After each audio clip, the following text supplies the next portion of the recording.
오늘 우리에게 주시는 하나님의 말씀은 신약성경 사도행전 2장 37절에서 42절까지의 말씀입니다. 그들이 이 말을 듣고 마음에 찔려 베드로와 다른 사도들에게 물어 이르되 형제들아 우리가 어찌할꼬 하거늘 베드로가 이르되 너희가 회개하여 각각 예수 그리스도의 이름으로 세례를 받고 죄 사함을 받으라.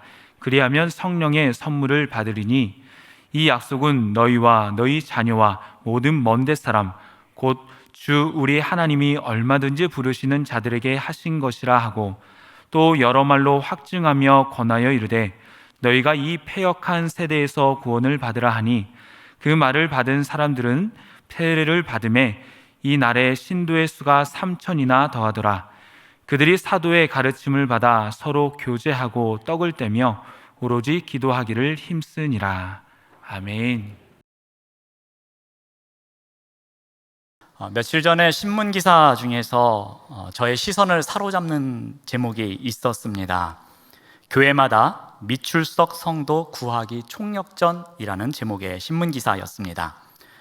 한국교회가 코로나19 이후에 미출석하는 성도 대략 20%에서 30% 정도를 초청하기 위해서 전력을 다하고 있다는 내용이었습니다. 그 중에 한 가지는 새로운 행사를 마련해서 교회에 나올 수 있는 계기를 만들어주는 것이었습니다. 또 다른 하나는 새로운 모임이나 부서를 새롭게 만들어서 교회의 문턱을 낮추는 것이었습니다. 이것은 모두 2년 넘게 온라인 예배에 익숙해진 성도들의 습관에 변화를 주기 위한 방법이었습니다. 그 중에 몇 가지를 소개하면 다음과 같습니다. 경기도 안산에 있는 어느 대형 교회는 올해 찬양 축제를 크게 열었다고 합니다. 그래서 많은 사람들이 그 찬양 축제에 참여하면서 그동안 온라인 예배로 머물고 있었던 사람들을 교회 안으로 초청하는 시간을 가졌다고 합니다.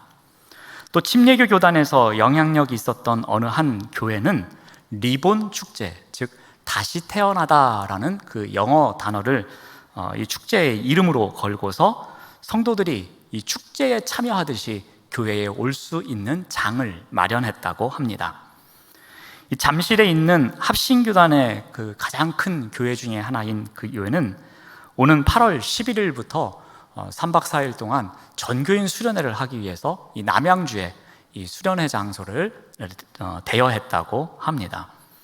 또 부산에 있는 어느 대형 교회는 웰컴 홈 기간을 설정해서 그 기간 동안에 소그룹 리더들이 더 많이 연락하고 더 많은 신방을 통해서 많은 사람들이 교회로 돌아올 수 있는 캠페인을 하였다고 합니다.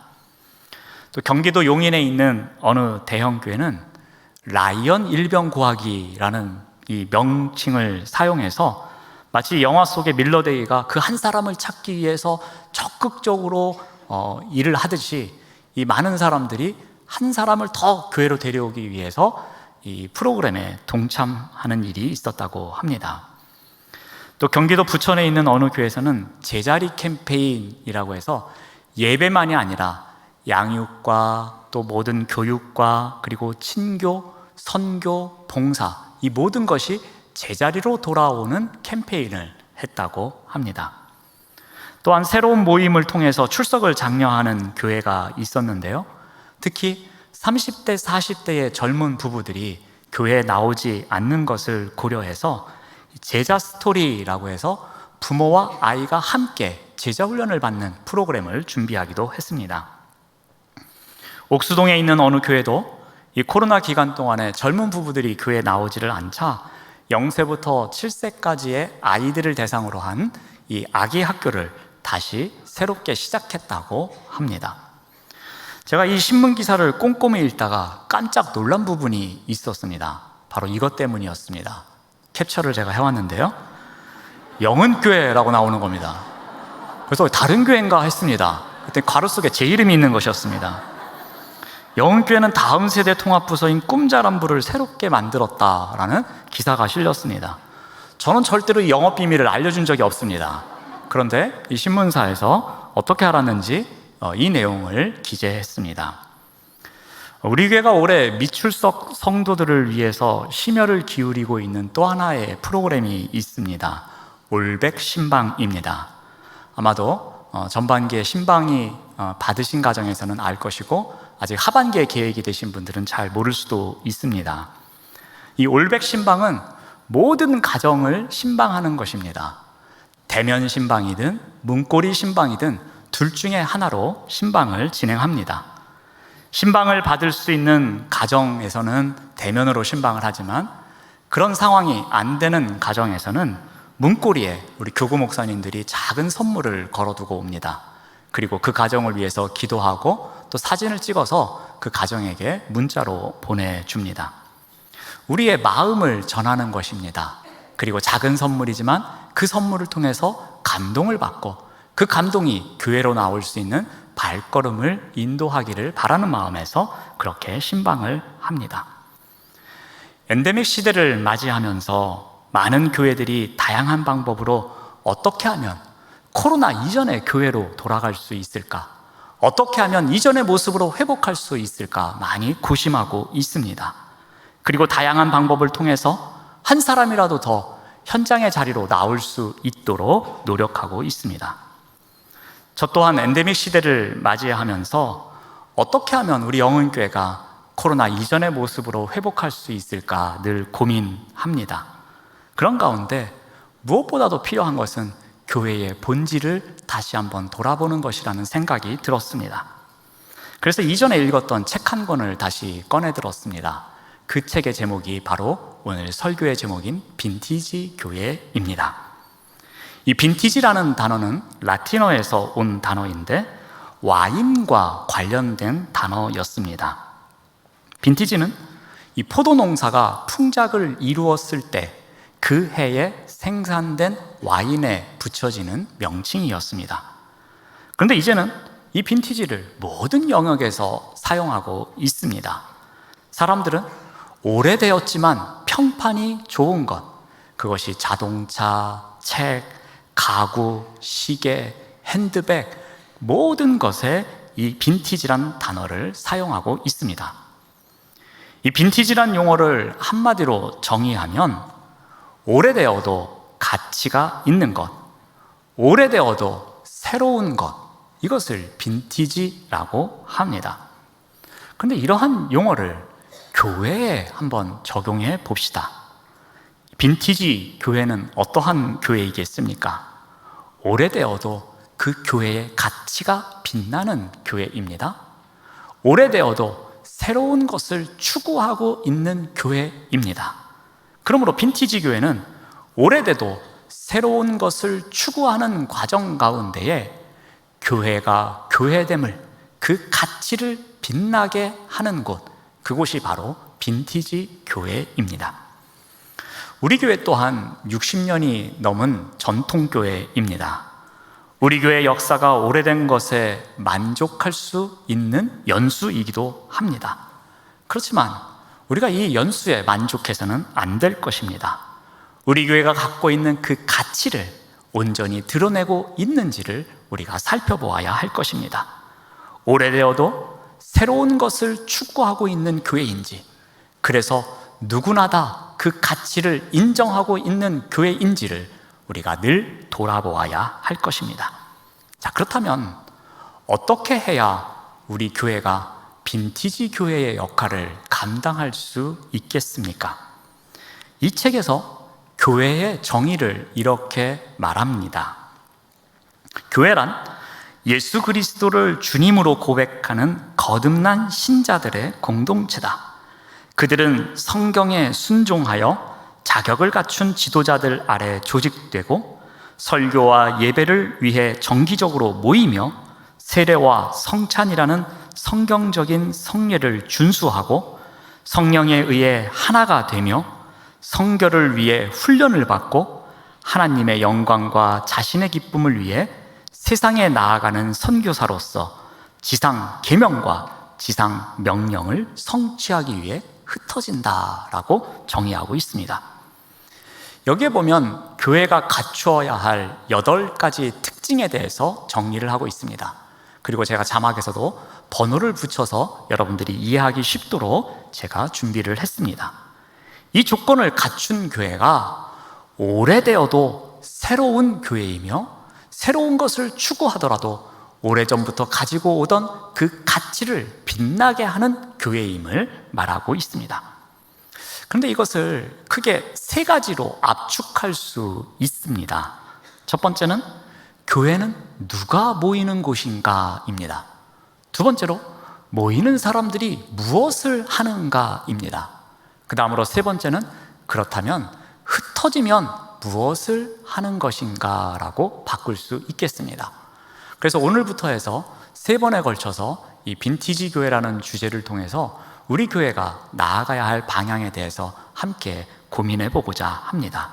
오늘은 첫 번째 시간으로 이 첫 번째 질문을 드립니다. 교회라는 곳, 이 교회는 누가 모이는 곳인가? 라는 주제로 접근하고자 합니다. 이 질문에 대해서 이 빈티지 교회라는 책에서는 이렇게 답변을 합니다.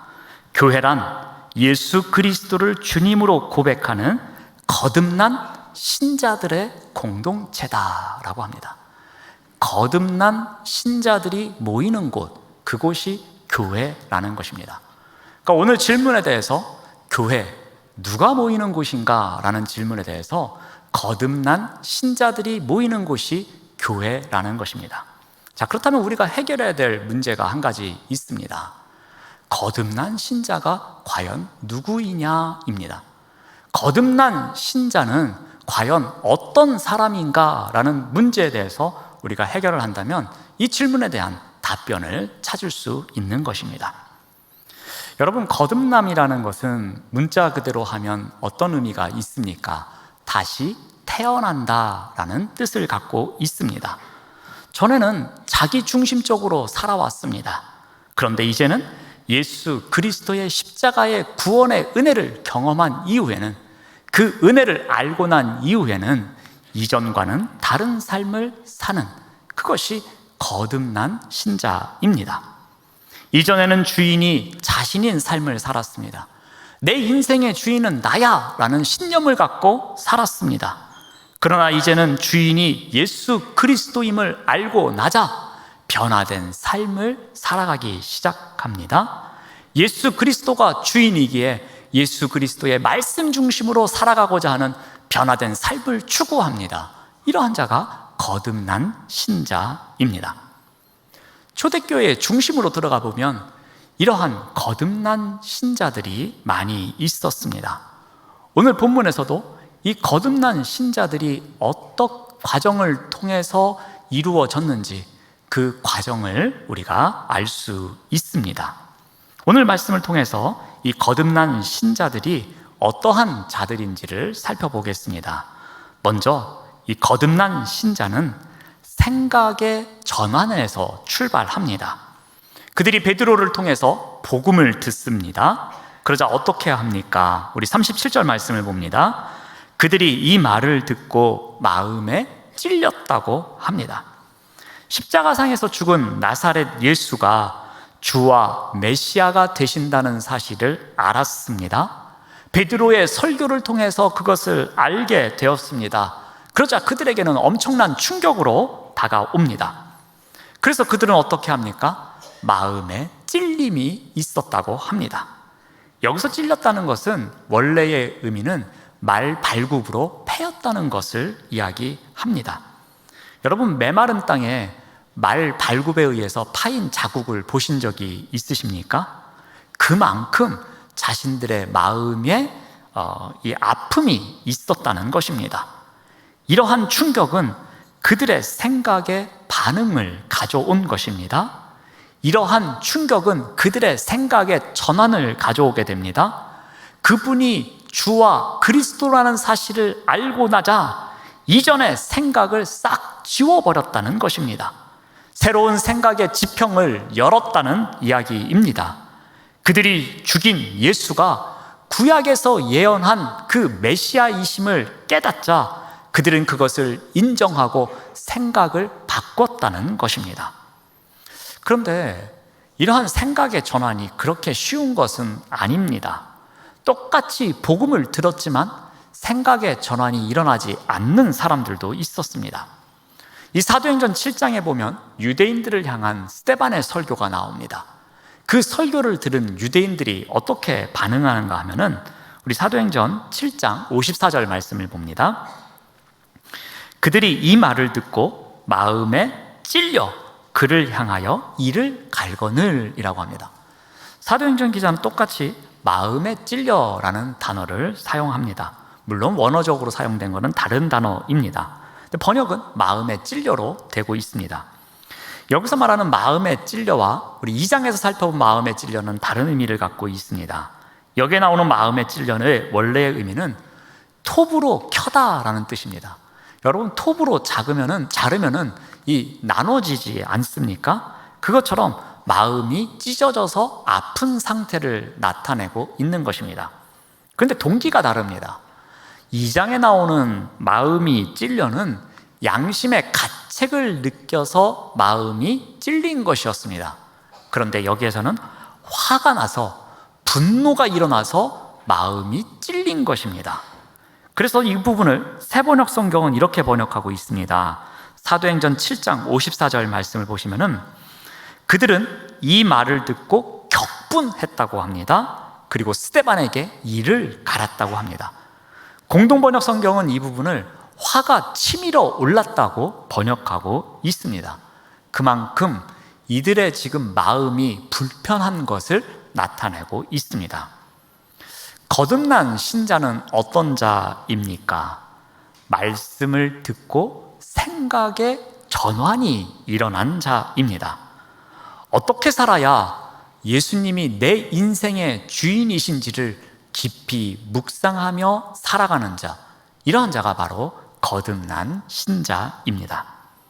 두 번째로 거듭난 신자는 새로운 삶을 살아가기 위해서 변화를 모색하는 자입니다. 우리 37절 말씀을 봅니다.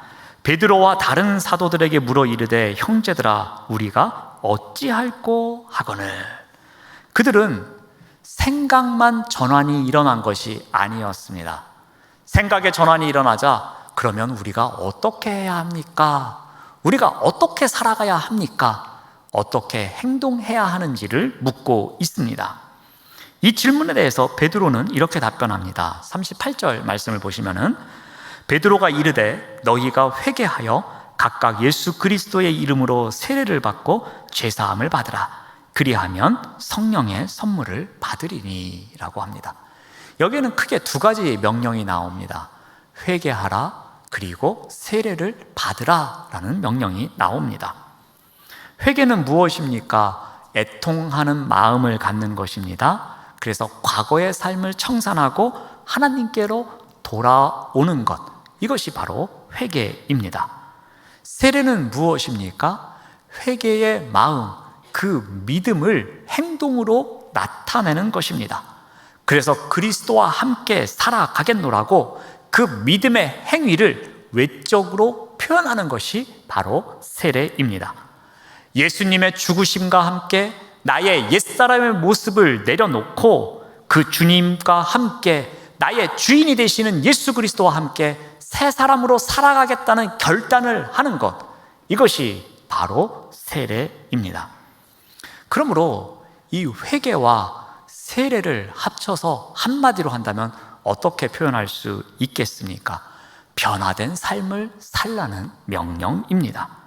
이전에 살던 삶의 방식에서 돌아서서 예수님과 함께 새로운 삶을 살아갈 것을 요구하고 있는 것입니다.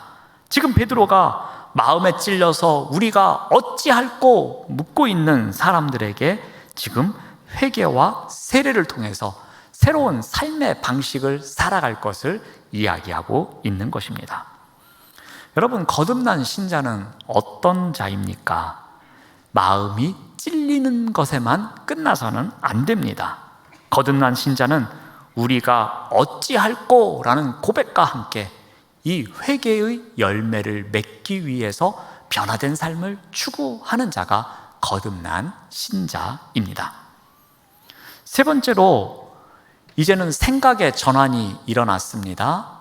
그리고 그 생각의 전환에 따라서 어떻게 살아가야 할지 변화를 모색합니다. 근데 이것이 완성되는 곳이 어디냐 하면은 바로 공동체입니다.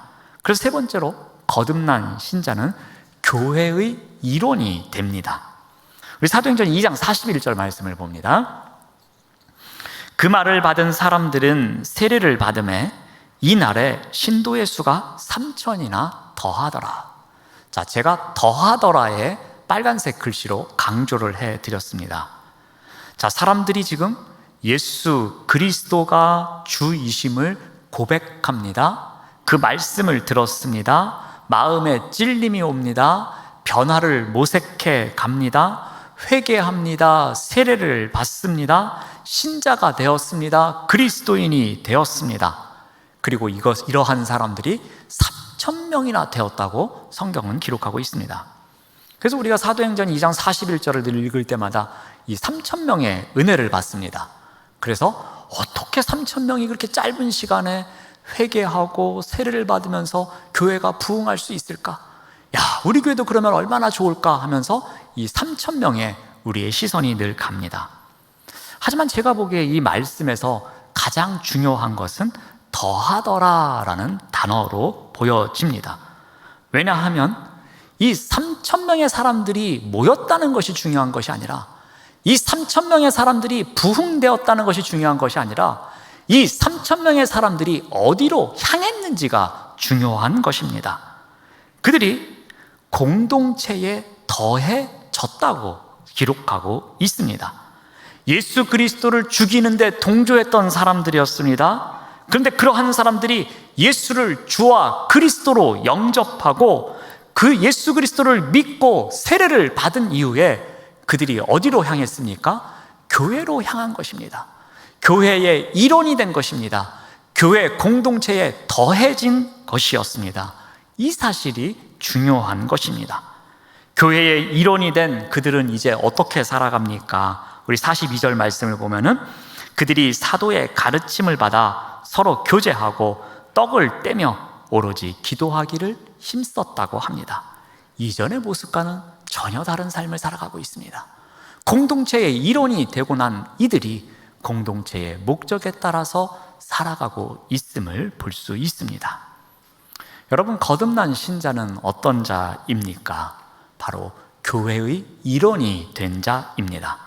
교회의 일원이 되어서 그 공동체의 목적에 따라서 살아가는 자, 바로 그러한 자가 거듭난 신자입니다.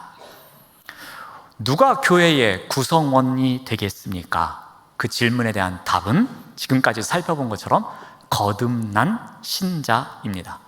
이 거듭난 신자가 교회의 구성원이 되는 것입니다. 그러므로 거듭난 신자가 어떠한 자인지를 우리가 정확하게 알아야 할 것입니다. 오늘 본문 말씀을 통해서 살펴본 거듭난 신자는 어떠한 자입니까? 말씀을 듣습니다. 그 말씀을 듣고 생각의 전환이 일어납니다. 그런데 생각의 전환에서 머무르지 않고 어떻게 살아가야 할지를 고민합니다. 그리고 변화의 삶을 추구해 갑니다. 그러한 자들이 공동체의 일원이 되어서, 교회의 일원이 되어서 교회의 목적에 따라서 자신이 신실하게 신앙생활을 해 나갑니다. 이러한 자가 거듭난 신자입니다. 이러한 거듭난 신자들이 모여 있는 곳이 교회입니다. 그러므로 교회에서 가장 중요한 것 중에 하나가 사람입니다. 사람이 모이는 곳이 교회이고, 그 사람들, 즉 거듭난 신자들이 중요한 역할을 하는 것입니다. 교회는 거듭난 신자들이 모여야지만 그 역할을 감당할 수 있는 것입니다. 제가 지난 주간에 영화 한 편을 극장에 가서 봤습니다. 모처럼 극장에 가서 영화를 봤습니다. 탑건 매버릭이라는 영화였습니다. 제가 홍보하는 것은 아닙니다.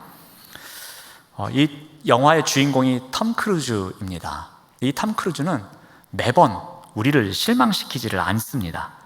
극한의 액션 연기를 보여줍니다. 그래서 그 영화를 보는 사람으로 하여금 심장을 들었다 놨다 할 정도로 아주 재밌게 영화를 구성합니다.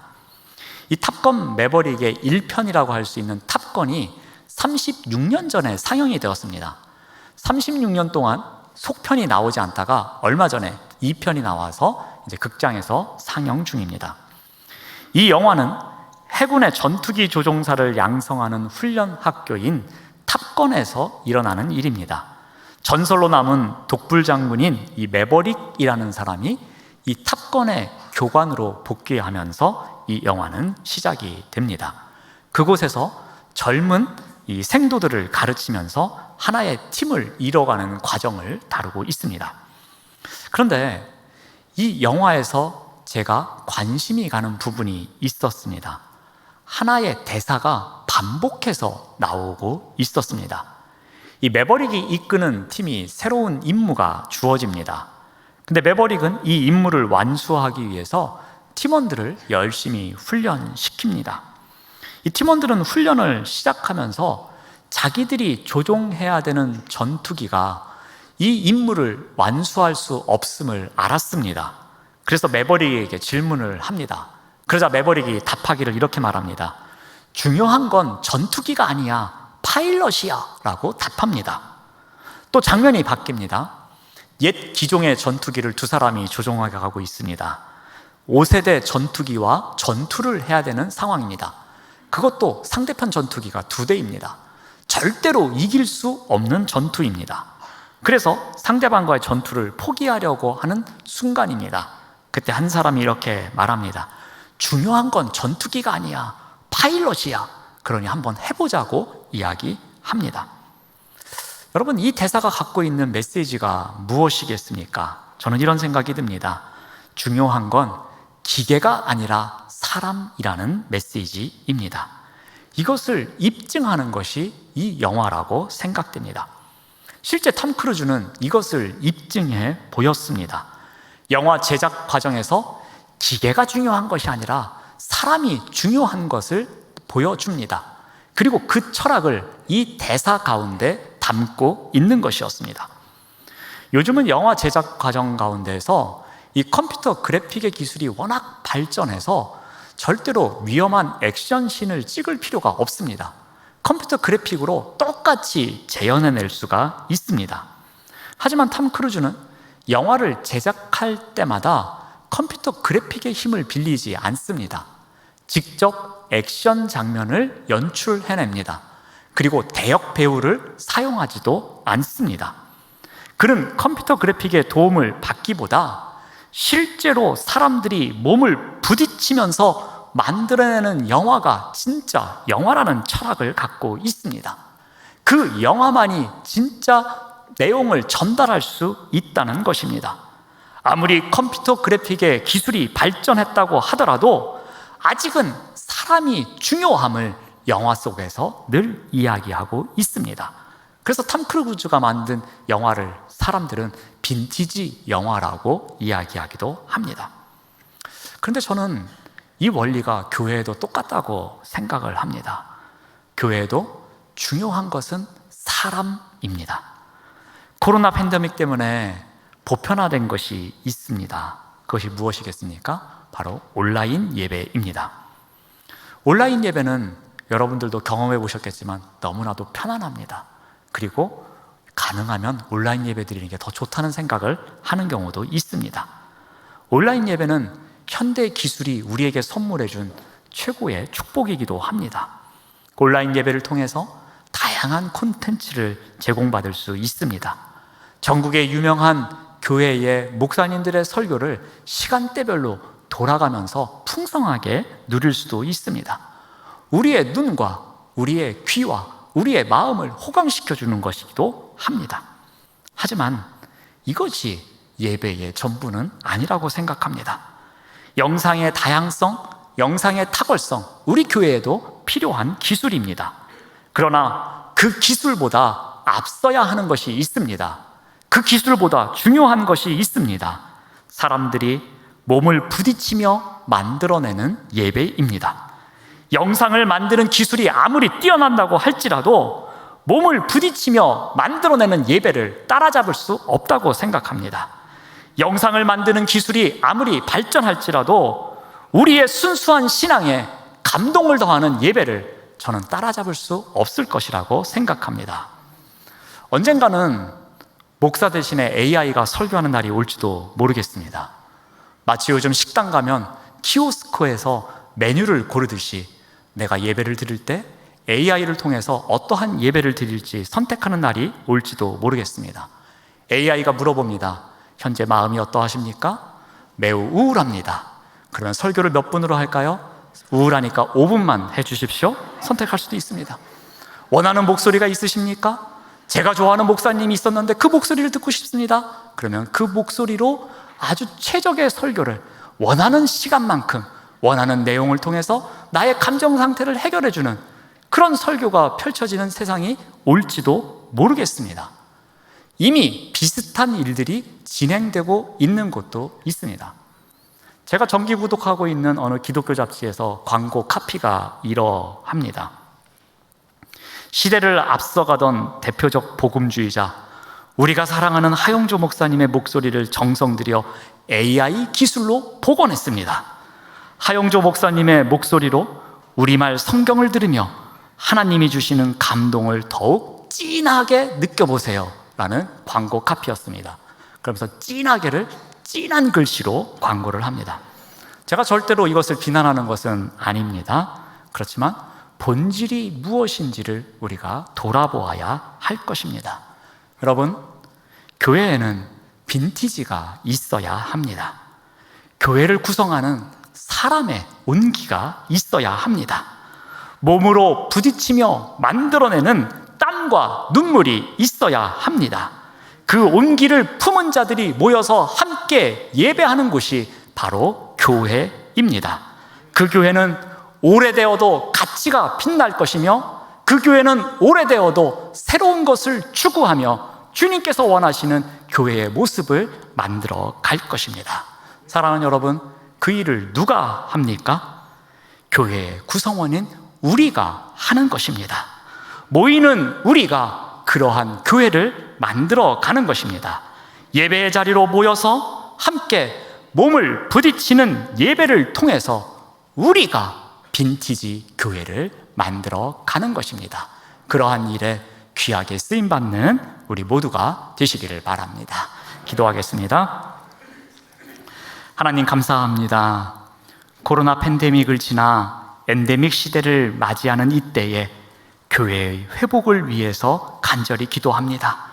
거듭난 신자인 우리가 교회의 구성원으로서 몸을 부딪히는 자리에서 땀과 눈물을 흘리며 우리 교회를 빈티지 교회로 만들어갈 수 있도록 인도하여 주시옵소서.